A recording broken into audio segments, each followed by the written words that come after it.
তালের পিঠাটা খেতে আসলেই খুব মজা লাগে।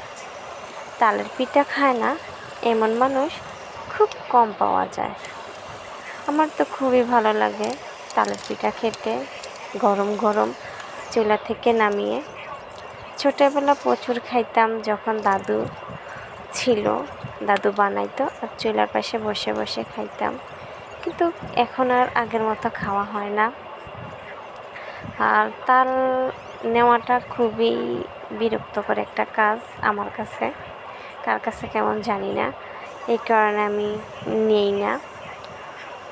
তো আমার মা সবসময় তাল নিয়ে আমাকে দেয়, কারণ জানে তার মেয়ে তাল নিতে খুব বিরক্ত মনে করে।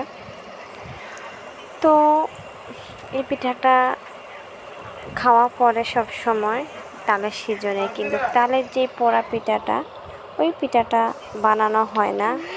দাদু থাকাকালীন অনেক খেয়েছি, কিন্তু এখন আর খেতে পারি নাই। কিন্তু নেক্সট ভিডিও আমি তালের পোড়া পিঠাটার ভিডিও নিয়ে আসবো।